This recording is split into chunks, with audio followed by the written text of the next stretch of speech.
Good afternoon and thank you for joining us on BeeTv News at 12. I'm Ruth Ogbodo and now the news in detail. Venezuela's President Nicolas Maduro has accused the U.S. of fabricating a war after it sent the world's largest warship towards the Caribbean in a major escalation of its military build-up in the region. Defense Secretary Pete Hegseth ordered the USS Gerald R. Ford aircraft carrier, which can carry up to 90 aircraft, to move from the Mediterranean on Friday, the reports.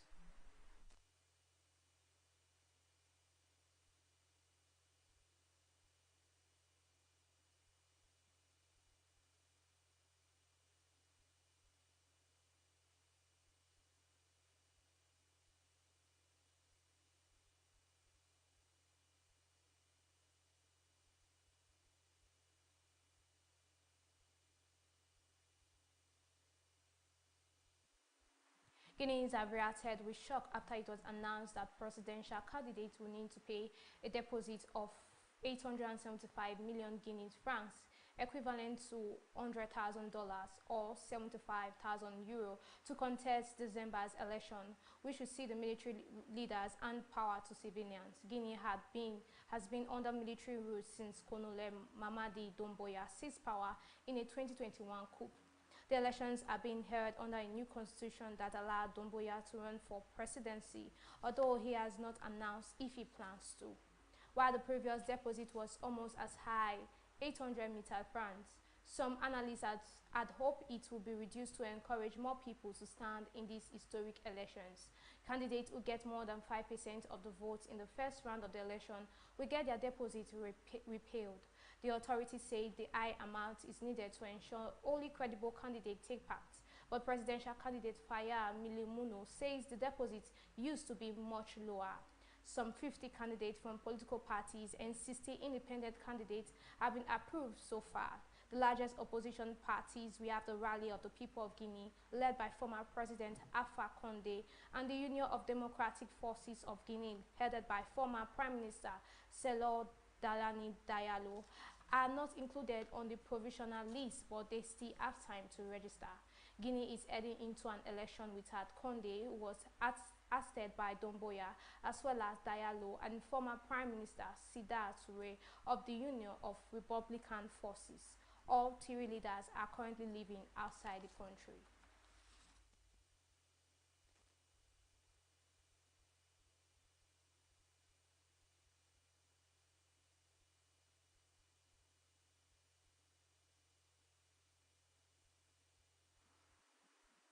The US has placed sanctions on Colombia's President Gustavo Petro, accusing him of failing to curb drug trafficking and allowing cartels to flourish. The decision is the largest in the growing diplomatic disputes between the Latin American nation's first left-wing leader and his US counterpart, Donald Trump. The reports. The two have clashed over U.S. strike on boats it says are being used to smuggle drugs, killing dozens, including some Colombian nationals. Trump has said other nations has failed to stop the boats, while Petro has accused him of murder. Colombia was once a close ally of Washington's war on drugs, receiving hundreds of millions of dollars annually in military assistance to counter drug gangs. The U.S. has placed sanctions on Colombian President Gustavo Petro, accusing him of failing to curb drug trafficking and allow cartels to flourish. The decision is the latest in a growing diplomatic dispute between the Latin American nation's first left-wing leader and the U.S. counterpart, Donald Trump. The two have clashed over U.S. strikes on boats it says are being used to smuggle drugs, killing dozens, including some Colombian nationals. Trump has said other nations has failed to stop the boats, while Petro has accused him of murder. The U.S. also trained Colombian narcotics agents, something the Trump administration has said it will continue to support. But in its sanction decision, it singled out Petro as having proceeded over a disastrous and ineffective drug policy that had led to a large increase in cocaine production. U.S. Treasury Secretary Scott Bessent said that since Petro came to power, cocaine production in Colombia had exploded to the highest rates in decades, flooding the United States and poisoning Americans. Americans. Sanctions have also been imposed on Colombia's Interior Minister Armando Benedetti, as well as Petro's wife and eldest son. All are barred from accessing assets and any properties they may have in the US. Petro responded that he had been fighting drug trafficking for decades and that his administration has stemmed the growth of coca crops. Cocaine production is currently at record high levels in Colombia, according to researcher Hector Galeano from the Colombia-based Institute of Advanced Social and Cultural Studies of Latin America and the Caribbean. The U.S. Treasury said that cocaine from Colombia was often purchased by Mexican cartel, which then smuggled it into the U.S. The U.S. says it is removing Colombia's certification as an ally in the war on drugs, which granted access to financial support. Colombia responded that it would cease buying weapons from the US. Petro has insisted that it was during the government of the predecessor, Ivan Duque, that the area planted with cocoa had increased. He has also said that in order for cocoa cultivation to decrease, what was needed was for demand for cocaine to go down in the US and in the Europe. His primary attempt to curb drug-related criminality in Colombia has centered on facilitating peace negotiations between warring cartels that have for decades brought violence to the nation. His campaign promise of bringing total peace to Colombia appears to be collapsing with mounting attacks and stalled negotiations. Petro told BBC News in September airstrike on alleged drug vessels in the Caribbean were an act of tyranny. He used a speech at the UN in New York around the same time to argue the attacks were not about controlling the drug trade, but serving a need to use violence to dominate Colombia and Latin America. Imposing sanctions on a head of state is rare but not unprecedented. The leaders of countries including Russia, North Korea, and Venezuela have previously been sanctioned. Evelyn Izibili reporting for BeeTv News. So many lives in Gaza still hang in the balance. In different wards of Nasser Hospital lie two 10-year-old boys, one shot by Israeli fire and paralyzed from the neck down, another with a brain tumor. Now that a fragile ceasefire is in place, they are among some 15,000 patients who the World Health Organization says are in need of urgent medical evacuations. The report. Olab said sits gently stroking the hair of her son Amar. His family says he was in the tent in southern Gaza when he was hit by a stray bullet fired by an Israeli drone. It is lodged between two of his vertebrae, leaving him paralyzed. On Wednesday, the WHO coordinated the first medical convoy to exit Gaza since the fragile ceasefire began on the 10th of October. It took 41 patients and 145 carriers to hospitals abroad via Israel's Kerem Shalom crossing. With ambulances and buses taking the group on to Jordan, some have stayed for care there. The UN agency has called for numbers of medical evacuations to be rapidly increased to deal with the thousands of cases of sick and wounded. It wants to be able to bring out patients through Gaza's Rafah border, crossing with Egypt as it has done previously. However, Israel has said it is keeping the crossing closed until Hamas fulfills its commitment under the terms of the Gaza ceasefire deal by returning the bodies of deceased hostages. Israel has kept the Gaza side of the Egyptian border closed since May 2024, when it took control during the war. Speaking at a news conference on Thursday, the head of the WHO, Dr. Tedros Adhanom Ghebreyesus, said the most impactful measure would be if Israel could allow Gazan patients to be treated in the occupied West Bank, including East Jerusalem, as happened before the war. Top EU officials and foreign ministers of more than 20 countries, including the UK, have previously called for this, offering financial contributions, provisions of medical staff or equipment needed. After the Hamas-led attacks of the October 7, 2023, Israel cited its security reasons for not allowing Gazan patients in other Palestinian territories. It also pointed out that its main crossing point for people at Erez had been targeted by Hamas fighters during the assault. The Hamas-run health ministry in Gaza says that in August 2025, at least 740 people, including nearly 140 children, died while on waiting lists. At Nazar Hospital, the director of pediatrics and maternity, Dr. Ahmed Al-Farah, expresses his frustration. It's the most difficult feeling for a doctor to be present, able to diagnose a condition, but unable to carry out essential tests and lacking the necessary treatment, Dr. Al-Farah says. This has happened in so many cases, and unfortunately, there's daily loss of life due to our lack of capabilities. Since the ceasefire, hope has run out for more of his patients. In the past week in the hospital grounds, a funeral took place for Sadi Abu Taha, aged 8, who died from intestinal cancer. A day later, 3-year-old Zain Tafesh and Louis Dweik, aged 8, died from hepatitis. Without action, there are many more Gazans who will not have a chance to live in peace. Harmony Agbafo, reporting for BeeTv News. Queen Sirikit of Thailand, mother of King Wajiralongkorn and widow of the late King Bhumibol Adulyadej, has died at the age of 93. The Thai royal house of Beru said she passed away peacefully in a Bangkok hospital on Friday after years of illness. Married to King Bhumibol for more than 6 decades, Queen Sirikit was celebrated as a global star icon in the 1960s and regarded as a maternal figure to the nation. With her birthday marked as Thailand's Mother's Day, her body will lie in state at the Grand Palace in Bangkok, and members of the royal family will observe a year of mourning.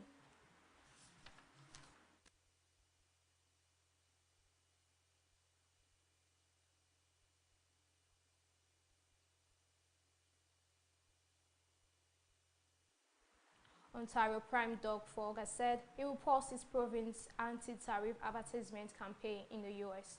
after it promoted President Donald Trump to terminate trade talks. Ford said he made a decision after speaking to Prime Minister Mark Carney on Friday, adding that the TV spots will be paused on Monday so that trade talks can resume. BeeTv News Favor Kolowole has more. Trump criticized the advert late on Thursday night in a Truth Social post, calling it fake and egregious.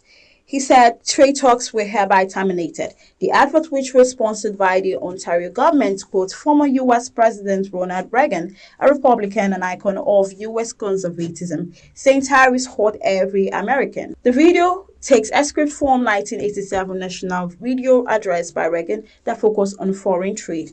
Trump's termination of trade talks came after the Reagan Foundation, which is charged with preserving Reagan's legacy, released a statement saying the advert had used selective audio and video of the former president's remark. It accused the advert of misrepresenting Reagan's address and said the Ontario government had not sought permission to use it.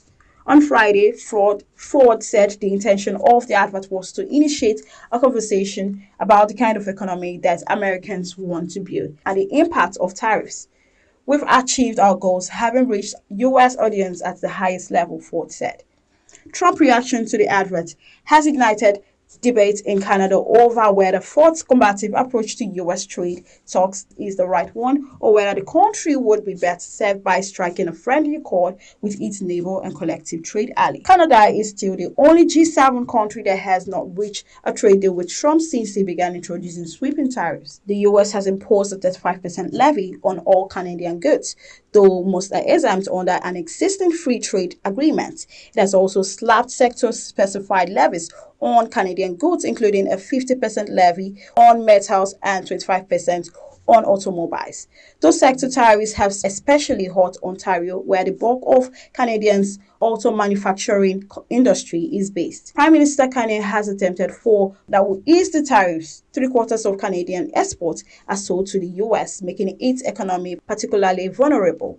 In doing so, he has opted for friendly face-to-face meetings and text messages with the U.S. president. Ford, on the other hand, has taken a more defiant stance. He pulled U.S. liquor off Ontario's shelves and briefly threatened withholding energy export. Last week, he told reporters he was sick and tired of sitting and rolling over after car manufacturer Stellantis announced it would move some production out of its Brampton's Ontario plant into the United States. Favor Kolawole reporting for BeeTv News. The Ministry of Works is set to commence massive road rehabilitation and to ensure the completion of ongoing road projects across the states. This was disclosed by the Commissioner for Works, Dr. Felix Akwaibwe, during an exclusive interview with BeeTv News Temitope Oluwafemi. The report is presented by Zainab Mohammed. Over time, motorists have raised concern about the terrible state of roads in Benin City and the damage caused to their vehicles on a daily basis. Some of these roads include Owina Road, roads in GRA, Mission Road by Downton, New Benin by Total, St. Saviour Road, amongst others. Some motorists in an interview with BeeTv News appealed for repairs on the affected roads to ease their plight. They noted that the situation worsened during the rainy season as the road becomes waterlogged and filled with deep potholes, making it almost impassable for road users. They disturb us. Sometimes if the rain fall like this, water will cover that place. We don't even know say pothole will be there. So many motor don't spoil for this place. Some private cars, some almost our motor they spoil for every time. They enter the gallop, sometimes tire go burst, sometimes glass go break because of that place. If you look very carefully, the place deep well. You know, say Nigeria is so good. They are first one kind of motors where they go fall enter that place. Where do so? Now if you look at it one for us, where we see the track, where we see this one. People don't see that. Okay. And if you carry me to the house, day before, I think they are take one of the motor. So every day, the person will carry me to the time they get the Meanwhile, feeding questions from BeeTv News crew on plans to fix bad roads in the state, the Commissioner for Works, Dr. Felix Akabwe, explained that the state government, under the leadership of Senator Monday Opebolo, has begun a massive infrastructural drive and that those roads that are yet to receive attention will be visited soon. He added that they have qualified manpower available for the job. He further said they were getting all the necessary equipment ready and mobilizing contractors as the dry season will soon set in, noting that the new Rapid Response Department will work closely with the maintenance team to ensure that the road that needs to be fixed get the needed attention. I know very well, I just reached the office, nearly a week old in office. Before you're coming in, I just received a brief from one of my departments, our Department of Construction. So we have various departments, so I've been receiving a brief from all the departments, I just briefing in. And I've already actually visited our site along Sape Road for now. And the governor himself has already spoken to me with regards to bad portion of road across the states, and most especially our state headquarters, Benin City. The governor is aware, the government is aware, and I'll be informed, I'm aware, and by God's grace, we'll go around them to see them very soon. The governor is interested in maintenance of roads. One of the issues we have always had in the state is lack of maintenance. The governor of Edo State today is prepared and ready to ensure that we have enough equipment so that roads that need to be maintained, it is not every road we just start giving contracts. The Ministry of Works have that human power. We have qualified manpower in the ministry who can be able to maintain our roads. And exactly that is what we are going to do. We are going to be maintaining all the roads. So we are making preparation to make sure we have all the equipment we need before dry season will come. The drivers and other road users are optimistic that in no time, many of the roads will be addressed. Zainab Mohammed reporting for BeeTv News. In a renewed drive to strengthen the education sector, the Adamawa state government has launched the recruitment of 5,000 qualified teachers for its public schools, the first such exercise in several years. The process includes a computer-based test reflecting the government's commitment to engaging only competent and capable educators. The reports. For years, Inadu staffing and teacher shortage have been a major challenge confronting public schools in Adamawa State. But the narrative is changing as the Governor Modine administration is set to absorb 5,000 qualified teachers into the school system. At various designated centers across the state, hundreds of hopeful applicants coverage early to take part in the teacher recruitment process. First candidates are verified through a biometric screening, a measure to ensure transparency and credibility in the process. It is aimed at ensuring transparency, fairness, and merit-based recruitment for the selection of qualified teachers. And the reason why the Adamawa State government adopted a CBT because of it is non-biased. So it is based on your performance. It is based on what you know.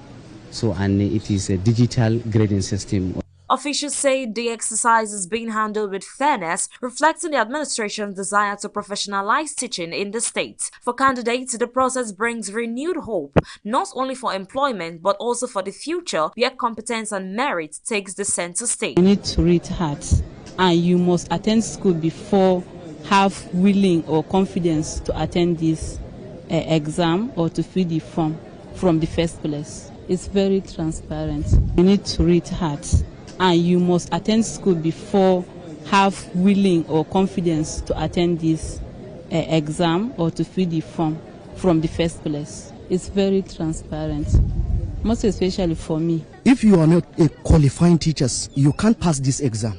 If you did not attend any school, you can't operate a system. The exam is so good, and before passing that exam, you must read. In previous, some people will write to other people exam, but now you can't write to other people exam because you must do thumbprint.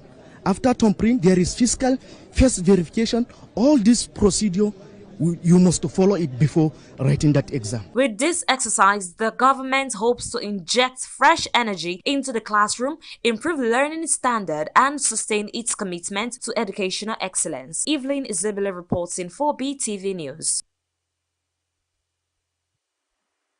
Ministries, departments, and agencies of the federal government receive a total of 5.81 trillion for capital projects in the 2024 fiscal year, according to the latest budget implementation report released by the Budget Office of the Federation.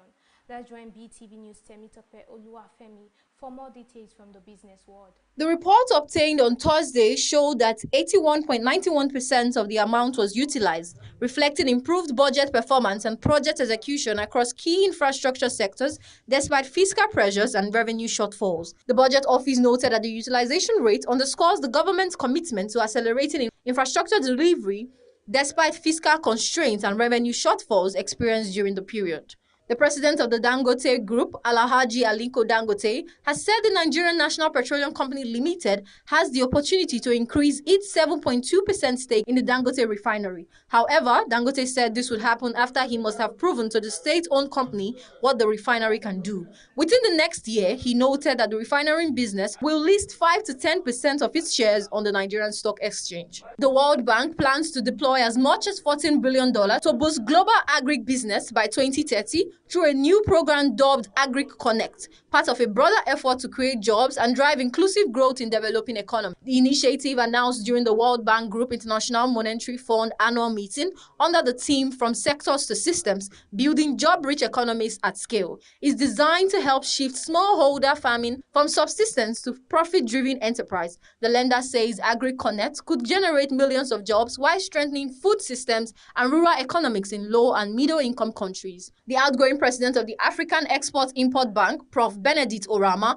has said that the bank expanded its balance sheet and guarantees nearly eightfold during his decade-long leadership, growing from $6 billion in 2015 to almost $44 billion in 2025. He said this achievement reflected the institution's resilience and its central role in advancing Africa's development. He further noted that the bank had recorded strong financial returns for shareholders, paying out an aggregate of almost $1.4 billion as dividend for the period from 2015 to 2024. Temitope Oluwafemi reporting for BeeTv News.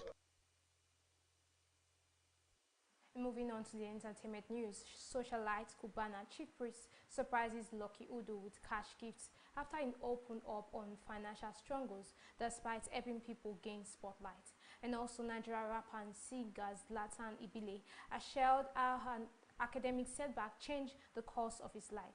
Let's join BeeTv News Evelyn Izibili for more details from the entertainment world. The popular content creator had taken to social media to seek financial help while lamenting being broke. In a video he shared, Lucky Udu revealed that he is struggling financially due to the damage that had been caused to the brand. He noted that social media saying that if Lucky Udu posts you, your own don't finish, had negative effect on his brand, even making him lose so many opportunities, including an ambassadorial deal. In another development, Nigerian rapper and singer Zlatan Ibili has shared how an academic setback changed the course of his life. Speaking on Apple Music One with South African host Nandi Madida, the artist said his poor performance in mathematics and accounting stopped him from gaining university admission in 2011. Zlatan, whose name is Omoyini Temidayo, said the experience was disappointing at the time but became the turning point of his journey. Nigerian socialite Priscilla Ujo has melted hearts online as she celebrated a special milestone for her son Rakim, who just turned 2 months old. Taken to his official Instagram page, Priscilla shared a series of adorable photos capturing the early moments of her baby boy's life, from his first smile to tummy time adventures. Tragedy strike as talented Hollywood actress Isabel Tati passes away, with details emerging online. According to a report, the actress passed away on October 19, 2025, aged 23. Report says that Isabel Tati's talent manager Kim McRae passed away from Charcot-Marie Tooth disease, a rare inherited neurological disorder. According to Kim McRae, Isabella Tati passed away peacefully and her family has requested privacy as they cope with the loss. Evelyn Isabella reported for BeeTv News.